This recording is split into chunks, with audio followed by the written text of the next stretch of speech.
Have you ever been absolutely certain about an answer, only to discover later that you were completely wrong? Today's challenge is a test that tricks highly intelligent people because they stop thinking too early. It's a simple premise, but it highlights how easily the brain settles for the first plausible explanation it finds. Imagine you are standing outside a windowless, completely closed room. On the wall beside you are three distinct switches. Inside that room is a single traditional light bulb. Only one of those three switches controls it. The other two are completely disconnected. You can flip the switches however you like, but you may only open the door and enter the room one time. Once you step inside, you must immediately identify which switch controls the light.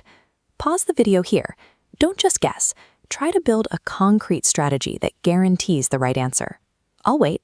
Success in this challenge depends on recognizing the psychological boundaries of your own intuition, the way your brain filters out information before you even realize it's gone. Most people start with the same hypothesis. They turn on one switch and walk in. As this decision tree shows, if the light is on, you've found the answer. But if the light is off, you've hit a dead end. You're left with a blind 50-50 guess between the two remaining switches. To avoid that dead end, others try turning on two switches at once. This creates the exact same problem in reverse. If the light is on, you can't tell which of the two active switches is responsible.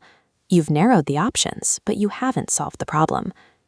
These strategies fail because they rely on binary thinking, looking only at whether the light is on or off.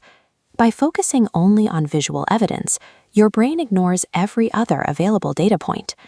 To solve this, you have to pivot your analytical approach. Stop asking, "What can I see?" and start asking, "What information am I missing?"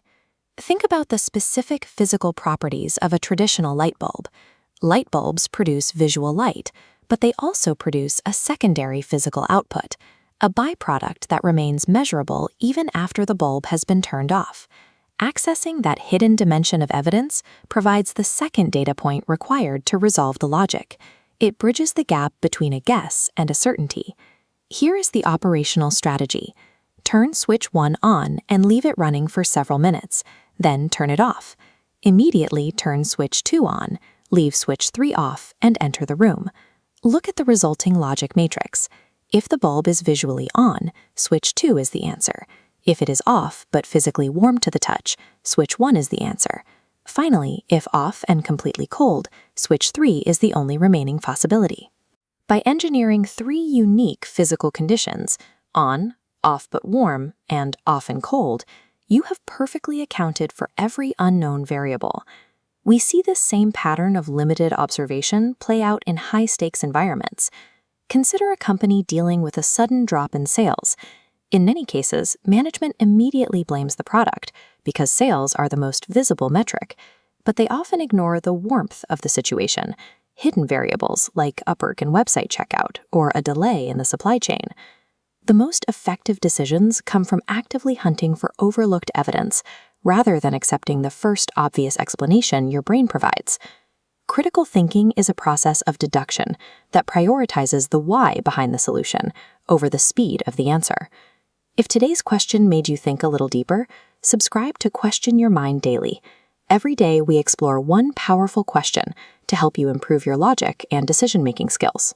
Like the video, share it with a fellow problem solver, and let us know your thoughts in the comments. Thank you for watching. See you tomorrow.